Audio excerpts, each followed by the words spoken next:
Good morning छात्रों। BA third year में अपना टॉपिक चल रहा है अरस्तु। अरस्तु जो कि यूनान का दार्शनिक है। आज हम अरस्तु पर आपको पढ़ाएंगे न्याय के विचार। जैसे कि आपने पहले प्लेटो के बारे में पढ़ा कि प्लेटो ने न्याय को किस प्रकार से परिभाषित किया। उसने न्याय को आत्मा के रूप में माना है। अरस्तु के विचार प्लेटो से भिन्न है। प्लेटो का ही शिष्य है अरस्तु, फिर भी अरस्तु ने अपने न्याय पर अलग विचार दिए हैं। अरस्तु ने न्याय के बारे में बताया है कि न्याय जो होता है, न्याय का जो सरोकार होता है वे मानवीय संबंधों के नियमन से होता है। न्याय जो है मानवीय संबंधों के नियमन से है और एक राज्य के लिए न्याय का होना बहुत जरूरी है। यदि राज्य में न्याय नहीं होगा तो आपको भी पता है अराजकता हो जाती है, क्रांति हो जाती है। अरस्तु ने क्रांति के कारण में अन्याय और असमानता को महत्वपूर्ण कारण बताया था। यदि समाज में अन्याय है, असमानता है तो क्रांति होती है, अव्यवस्था फैल जाती है, अराजकता आ जाती है, ऐसा अरस्तु ने माना है। तो अरस्तु ये कह रहा है कि एक राज्य में न्याय का होना बहुत जरूरी है और न्याय के लिए सद्गुणों का होना बहुत जरूरी है। और न्याय तब रहेगा जब एक समानुपात रहेगा। न्याय तब रहेगा जब नागरिक अपने दूसरे की व्यवस्था को बनाए रखेंगे। तो अरस्तु ने उसी चीज को ध्यान में रख करके न्याय पर अपने विचार दिए हैं और न्याय पर उसने बताया है कि न्याय दो तरीका का होता है, दो प्रकार का होता है। एक न्याय तो होता है पूर्ण न्याय और एक होता है विशेष न्याय। अब इसके बारे में अरस्तु ये कह रहा है कि एक राज्य में न्याय का होना बहुत जरूरी है, नागरिकों का सद्गुणी होना बहुत जरूरी है। राज्य की एक व्यवस्था तभी बनी रह सकती है जब नागरिक अपने कर्तव्यों का पालन करें, सामाजिक व्यवस्था को बनाए रखें, न्याय के मार्ग पर चलें। तब ऐसी स्थिति में एक राज्य का बना रहना, एक राज्य में व्यवस्था अच्छी बनी रहेगी, ऐसा अरस्तु मान रहा है। इसी बात को ध्यान में रख करके अरस्तु ने न्याय को सबसे पहले तो दो भागों में बांट दिया है।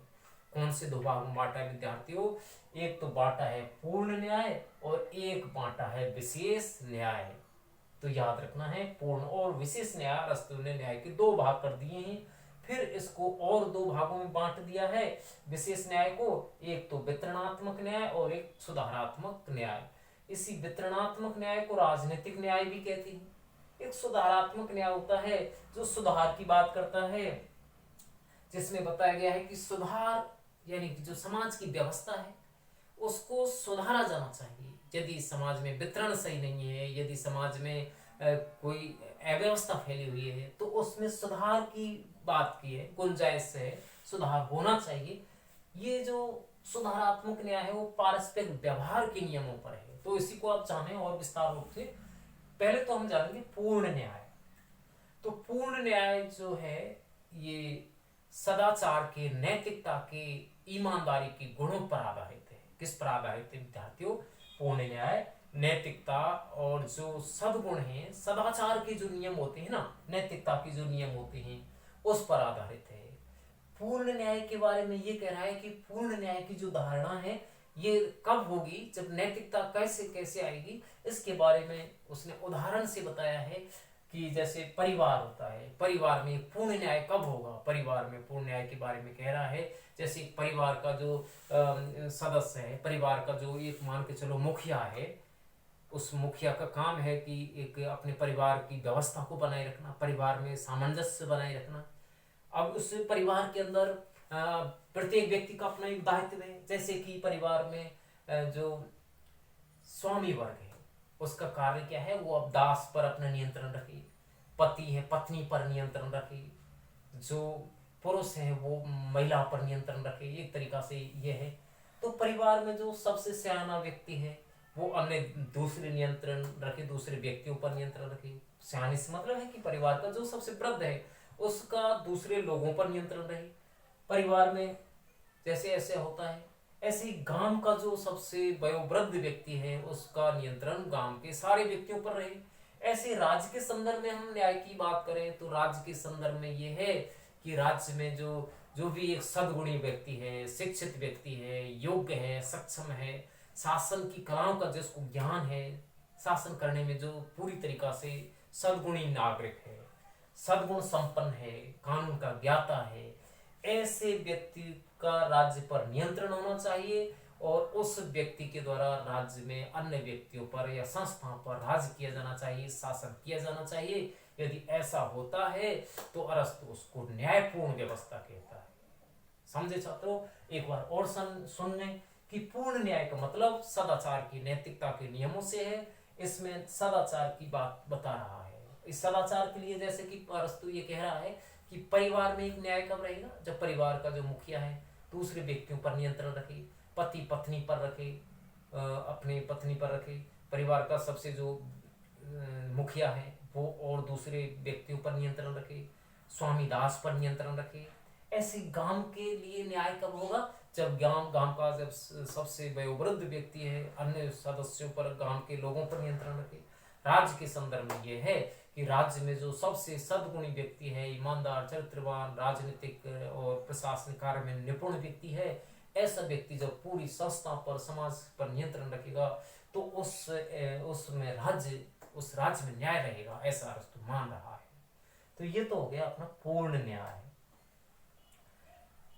अब हम बात कर लेते हैं कि एक दूसरा न्याय है विशेष न्याय। तो विशेष न्याय, जो पूर्ण न्याय नैतिकता पर आधारित है, विशेष न्याय कुछ विशेष नियमों पर टिका हुआ है।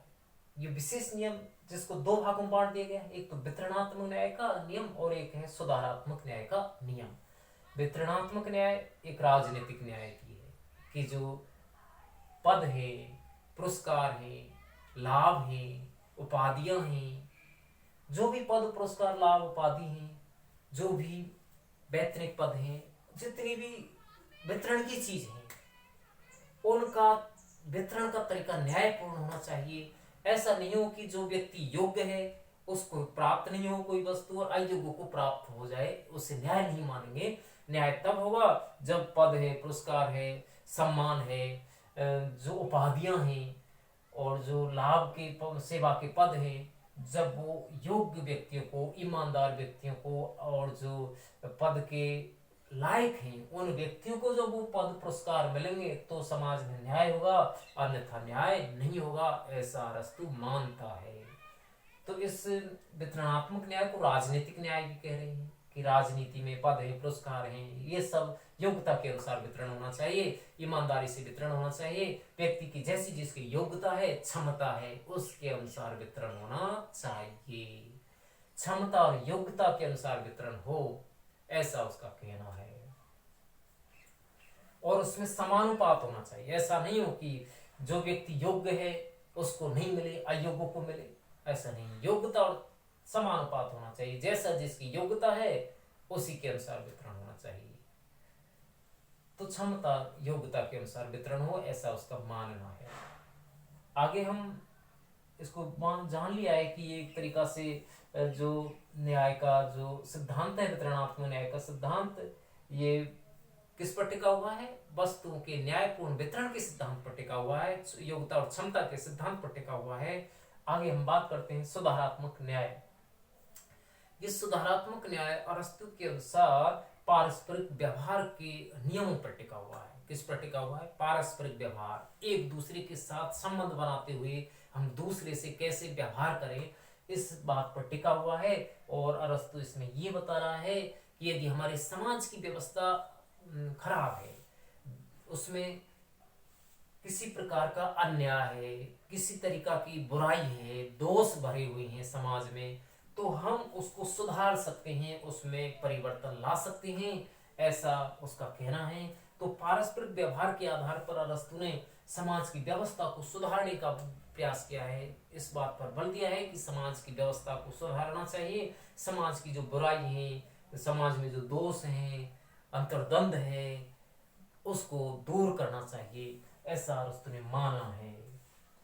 अब हम और बात करते हैं कि इस सुधारात्मक न्याय के बारे में और क्या कह रहा है अरस्तु, उसका क्या कहना है इसके बारे में। देखो कि इस प्रकार से अरस्तु का जो न्याय का सिद्धांत रहा वो थोड़ा प्लेटो से भिन्न हो जाता है, और उसी में हम वितरणात्मक न्याय पर एक लाइन और रहेगी। देखें कि इस प्रकार से अरस्तु का जो वितरणात्मक न्याय है, उस वितरणात्मक न्याय का मतलब यह है कि मनुष्य के अधिकारों की रक्षा के लिए राज्य के द्वारा की गई व्यवस्था ही वितरणात्मक न्याय है।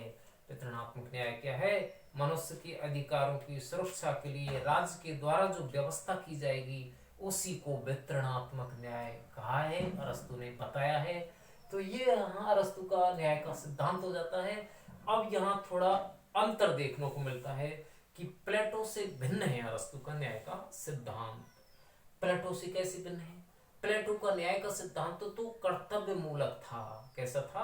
कर्तव्य मूलक, कर्तव्यों पर बल दे रहा था। और अरस्तु का न्याय का सिद्धांत है अधिकार मूलक, अधिकारों की बात कर रहा है कि हमको ये चीज मिलनी चाहिए, ये हमारी योग्यता है, हमारी क्षमता है, अतः पद और पुरस्कारों का वितरण हमारी योग्यता और क्षमता के अनुसार होना चाहिए, ऐसा अरस्तु ने माना है। इसीलिए तो ये बात सामने आ गई कि प्लेटो का तो न्याय का सिद्धांत कर्तव्य मूलक है कि अपने अपने कार्य को करना और दूसरे कार्य में हस्तक्षेप नहीं करना ही न्याय है। ये उस समय हमने देखा जब प्लेटो को न्याय का सिद्धांत बताया था। अरस्तु ने अधिकार पर बल दे दिया है। एक अंतर और भी बनता है कि इसमें प्लेटो ने तो मानव समाज को 3 भागों में बांट दिया था, शासक वर्ग, सैनिक वर्ग, उत्पादक वर्ग, और तीनों के अपने अपने कर्तव्य या कार्य तय कर दिए थे कि अपने अपने कार्य को करना और दूसरे कार्य में हस्तक्षेप नहीं करना ही न्याय है। जैसे एक शासक वर्ग होता है, उसका काम है कि विवेक और बुद्धि से शासन करे। उत्पादक वर्ग का काम क्या है कि जो ज्यादा से ज्यादा उत्पादन करे। और सैनिक वर्ग का काम है कि वो सभी प्रकार के कष्ट और कष्टों को झेलते हुए देश की सुरक्षा करे। ऐसा होगा तभी न्याय होगा, अन्यथा न्याय नहीं होगा, ऐसा प्लेटो ने अपने न्याय के सिद्धांत में बताया था। तो इस तरीका से हम देख रहे हैं कि प्लेटो और अरस्तु दोनों के न्याय के सिद्धांत में काफी अंतर है। प्लेटो का न्याय का सिद्धांत कर्तव्य मूलक है, अरस्तु का न्याय का सिद्धांत कैसा है? अधिकार मूलक है। प्लेटो ने तो व्यक्ति के अपने अपने कर्तव्य बता दिए थे, 3 वर्ग में समाज को बांट दिया है, तीनों के अपने कर्तव्य बता दिए हैं। लेकिन अरस्तु का जो न्याय का सिद्धांत समानुपातिक है कि जैसी जिसकी योग्यता है, क्षमता है, वैसे ही पद और पुरस्कारों का वितरण होना चाहिए, और समाज में कोई बुराई है, दोष है तो उसको सुधारा जाना चाहिए और पारस्परिक संबंधों को बनाए रखा जाना चाहिए, ऐसा अरस्तु ने माना है। तो यहाँ प्लेटो और अरस्तु के विचारों की तुलना भी हो गई और ये अंतर भी हो गया। तो अरस्तु ने अपने प्लेटो से भिन्न विचार दिए, न्याय के बारे में विचार दिए, और इस तरीका से अरस्तु ने न्याय को 2 भागों में बांट दिया, पूर्ण न्याय और विशेष न्याय। विशेष न्याय को 2 भागों में बांट दिया गया है, वितरणात्मक या राजनीतिक न्याय, और एक है वो है सुधारात्मक न्याय जो पारस्परिक संबंधों की बात करता है। तो यहाँ ये अरस्तु का न्याय का सिद्धांत भी पूर्ण हो जाता है। तो अरस्तु के न्याय का सिद्धांत का एक ही निचोड़ निकलता है, वह है मानवीय संबंधों का नियमन।